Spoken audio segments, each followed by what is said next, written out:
नमस्कार, मैं हूं निकिता और आप देख रहे हैं सत्यहिंदी.com। चलिए एक नजर डालते हैं अब तक की सुर्खियों पर। इस साल के अंत और नए साल की शुरुआत में देश के 5 राज्यों में विधानसभा चुनाव होने हैं, जिनमें मध्य प्रदेश भी शामिल है। अब ऐसे में तमाम राजनीतिक दल चुनावों के मद्देनजर अपनी तैयारियों में जुटे हुए हैं। इस बीच दिल्ली के मुख्यमंत्री अरविंद केजरीवाल ने आज रविवार 20 अगस्त को मध्य प्रदेश में चुनावी अभियान की शुरुआत की। वहीं इससे पहले उन्होंने छत्तीसगढ़ में जनता से 10 गारंटी का वादा किया था और अब वही वादे उन्होंने मध्य प्रदेश की जनता से भी किए हैं।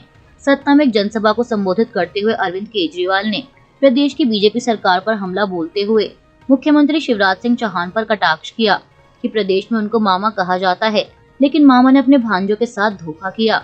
उन्होंने कहा कि मध्य प्रदेश में लंबे समय से भाजपा की सरकार है और इस दौरान प्रदेश में भ्रष्टाचार चरम पर पहुंच गया। हमारी गारंटियों में एक गारंटी भ्रष्टाचार मुक्त प्रदेश बनाना है। हमने जैसे पंजाब और दिल्ली को भ्रष्टाचार मुक्त बनाया, उसी तरह हम मध्य प्रदेश को भी बनाना चाहते हैं। इसके साथ ही उन्होंने घोषणा पत्रों को लेकर दूसरे राजनीतिक दलों पर भी निशाना साधते हुए कहा कि पहले राजनीतिक पार्टियां चुनावी घोषणा पत्रों को जारी करने के बाद वादों को भूल जाती थी, लेकिन जब से आम आदमी पार्टी ने वादों को निभाना शुरू किया है, तब वे भी अलर्ट हो गए हैं।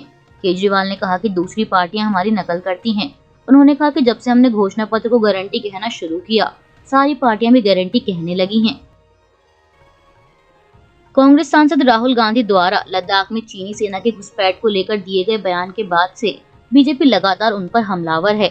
इसी कड़ी में अब केंद्रीय मंत्री अनुराग ठाकुर ने राहुल गांधी के चीन वाले बयान पर तीखा हमला बोलते हुए राहुल गांधी पर चीनी अधिकारियों के साथ गुप्त बैठक करने का आरोप लगाया है। अनुराग ठाकुर ने रविवार 20 अगस्त को कहा कि लद्दाख केंद्र शासित प्रदेश का दर्जा मांग रहा था, जो 75 साल तक नहीं मिल सका। उन्होंने आगे कहा कि देश का सबसे बड़ा सोलर प्रोजेक्ट भी लद्दाख में आ रहा है। बिजली, पानी और पीएम मोदी की सरकार में लद्दाख के लोगों को रसोई गैस मुहैया कराई गई है। केंद्रीय मंत्री ने आरोप लगाया कि जब हमारी सेना चीनी सेना को मुंहतोड़ जवाब दे रही थी, तब राहुल गांधी चीनी अधिकारियों के साथ गुप्त बातचीत करने में व्यस्त थे। कांग्रेस सांसद राहुल गांधी के लद्दाख दौरे को लेकर बीजेपी के वरिष्ठ नेता रविशंकर प्रसाद ने रविवार 20 अगस्त को एक प्रेस कॉन्फ्रेंस के दौरान कांग्रेस पर जमकर हमला बोला। उन्होंने राहुल गांधी के लद्दाख में चीनी घुसपैठ के दावे पर पलटवार करते हुए कहा कि राहुल गांधी लद्दाख गए हैं, खूब घूमे, मोटर बाइक चलाई, लेकिन क्या फितरत है आपकी, जहां आप जाएंगे वहां भारत को बदनाम ही करेंगे। ना आप होमवर्क करते हैं, ना कुछ मालूम है। राहुल गांधी फाउंडेशन में कहां से पैसे आए थे, मैं बताना शुरू करूं क्या? चीन आप गए थे माता जी के साथ, मैं बताना शुरू करूं क्या? रविशंकर प्रसाद ने आगे कहा कि आज लद्दाख की बात कर रही हैं। याद है कैसे तिब्बत से आने पर इनके नाना ने दलाई लामा को भगाया था। उन्होंने कहा कि यह राहुल गांधी के परिवार का अतीत है। उनकी सरकार की ऑफिशियल लाइन रही, लद्दाख से अरुणाचल तक सड़क नहीं बनानी है, क्योंकि चीन इरिटेट होगा। आज पीएम मोदी ने बड़े बड़े हाईवे उस रास्ते पर बना दिए हैं। रविशंकर प्रसाद ने आगे कहा कि लद्दाख के इंफ्रा बिजली के लिए सरकार रोज काम कर रही है और आज देखिए 38 लाख लोगों ने कश्मीर के लाल चौक पर झंडा फहराया है। कांग्रेस की वर्किंग कमेटी में शामिल किए जाने पर पार्टी सांसद शशि थरूर ने रविवार को कहा कि वह पार्टी प्रमुख मल्लिकार्जुन खड़गे की अध्यक्षता वाली कांग्रेस कार्य समिति में शामिल किए जाने के बाद बहुत विनम्र और आभारी हैं। थरूर ने कहा कि वह पार्टी कार्यकर्ताओं के सामने झुकते हैं, जो पार्टी की जीवन धारा हैं और उनके बिना कुछ भी हासिल करना असंभव है। उन्होंने कहा कि मुझे कांग्रेस कार्य समिति का पूर्णकालिक सदस्य बनाने के भारतीय राष्ट्रीय कांग्रेस अध्यक्ष मल्लिकार्जुन खड़गे और कांग्रेस के केंद्रीय नेतृत्व के फैसले से सम्मानित महसूस हो रहा है। मैं इस प्रमुख संस्थान का हिस्सा बनने के लिए बेहद विनम्र और आभारी हूँ, मेरे मूल्यवान सहकर्मियों के साथ। थरूर ने आगे कहा कि मेरा कहना है कि हम में से कोई भी उन लाखों प्रतिबद्ध पार्टी कार्यकर्ताओं के बिना वास्तव में कुछ भी हासिल नहीं कर सकता, जो पार्टी की जान है। आज सबसे पहले मैं उन्हें नमन करता हूँ। इस साल के अंत में होने वाले विधानसभा चुनाव और अगले साल 2024 में होने वाले लोकसभा चुनाव के लिए कांग्रेस ने अपनी नई वर्किंग कमेटी की लिस्ट जारी कर दी है। इसमें सोनिया गांधी, राहुल गांधी और मल्लिकार्जुन खड़गे समेत कुल 39 सदस्यों को शामिल किया गया है। वहीं इस कार्य समिति में आनंद शर्मा और शशि थरूर समेत G23 के कई ऐसे नेताओं को भी जगह मिली है जो कांग्रेस से नाराज चल रहे थे। आपको बता दें कि CWC का काफी दिनों से इंतजार किया जा रहा था, क्योंकि कांग्रेस पार्टी में फैसले लेने वाली सबसे बड़ी कमेटी है। हालांकि पुरानी वाली कमेटी से इस नई कमेटी में ज्यादा बदलाव नहीं किया गया है।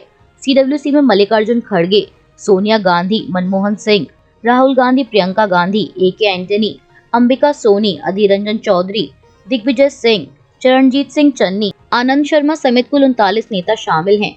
इसके अलावा 32 स्थायी आमंत्रित सदस्य, 9 विशेष आमंत्रित सदस्य, यूथ कांग्रेस, NSUI, महिला कांग्रेस और सेवा दल के अध्यक्षों को भी इसमें जगह दी गई है। वहीं इस बार कांग्रेस की वर्किंग कमेटी में जो नए नाम सामने आए हैं वो है सचिन पायलट, शशि थरूर, अशोक चौहान और दीपक बावरिया। गौरव गोगोई, नासिर हुसैन, दीपा दास मुंशी को भी CWC में शामिल किया गया है। विशेष आमंत्रित सदस्यों में पवन खेड़ा, सुप्रिया श्रीनेत और अलका लांबा शामिल हैं।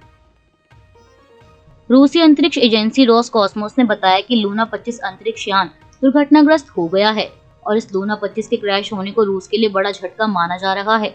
दरअसल ये सन 1976 के बाद पहला ऐसा मिशन था जो रूस के लिए काफी महत्वपूर्ण था, लेकिन ये सफल नहीं हो पाया। सोवियत संघ के पतन के बाद रूस ने कोई भी लूनर मिशन लॉन्च नहीं किया था।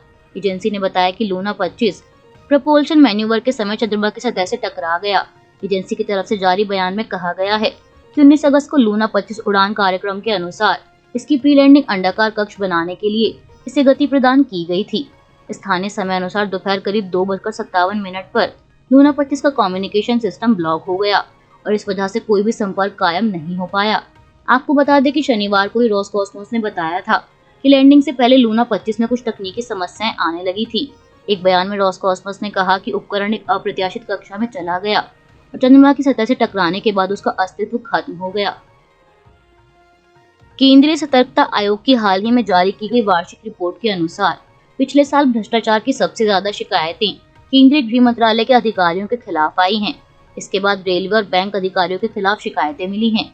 रिपोर्ट के अनुसार पिछले साल केंद्र सरकार के सभी विभागों के अधिकारियों और कर्मचारियों के खिलाफ कुल 1,15,203 शिकायतें मिली। इनमें से 85,437 शिकायतों का निपटारा हो चुका है, जबकि बाकी 29,766 शिकायतें लंबित है। इनमें से 22,034 शिकायतें ऐसी हैं जो 3 महीने से ज्यादा समय तक लंबित रहीं। एक अधिकारी ने कहा कि CVC ने शिकायतों की जांच करने के लिए चीफ विजिलेंस ऑफिसर को 3 महीने की समय सीमा दी है। रिपोर्ट के अनुसार जहां गृह मंत्रालय को उसके अधिकारियों के खिलाफ 46,643 शिकायतें मिली, वहीं रेलवे को 10,580 शिकायतें और बैंकों को 8,129 शिकायतें मिली हैं।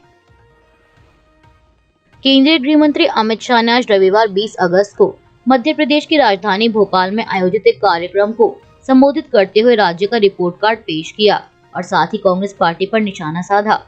उन्होंने कहा कि मध्य प्रदेश ने बीमारू से बेमिसाल राज्य का सफर तय किया है। दरअसल अमित शाह ने मध्य प्रदेश सरकार के गरीब कल्याण महाअभियान 2003 से 2023 के तहत प्रदेश की सरकार का रिपोर्ट कार्ड जारी किया है। इस दौरान उन्होंने कहा कि बीते 20 साल स्वर्णकाल साबित हुए हैं। आत्मनिर्भर मध्य प्रदेश की नींव डालने का काम 20 साल में हुआ है। कार्यक्रम को संबोधित करते हुए केंद्रीय मंत्री ने कहा कि जो कभी बीमारू कहा जाता था वो अब बेमिसाल कहा जाता है। 20 साल में बिजली, पानी, सड़क, शिक्षा और लॉ एंड ऑर्डर पर काम किया गया है। इस 20 साल में 10 साल डबल इंजन की सरकार को दिया गया। प्रधानमंत्री मोदी जी ने दिल खोलकर मध्य प्रदेश को दिया है। अगला चुनाव बीमारू से बेमिसाल करने वाला चुनाव है। इसके साथ ही उन्होंने कांग्रेस पर हमला करते हुए कहा कि कांग्रेस अपने 53 साल का हिसाब दे। गरीब मोदी जी को गरीब कल्याण का पुरोधा मानते हैं। श्रीमान बंटाधार और कमलनाथ इस बात का जवाब दें। बीजेपी की सरकारों ने शिक्षा और स्वास्थ्य को प्राथमिकता दी है। अमित शाह ने कहा कि पहले MP में बजट घाटे में था। जनता ने मोदी को झोला भरकर वोट दिया। पहले MP में जाते ही गाड़ी गड्ढे में गिर जाती थी। 2004 से 2014 तक मनमोहन सरकार ने MP को 1.98 लाख करोड़ दिया, जबकि मोदी सरकार ने 10 साल में ही 8.39 लाख करोड़ दे दिए। अभी के लिए बस इतना ही। बाकी की खबरों के लिए बने रहिए सत्यहिंदी.com के साथ।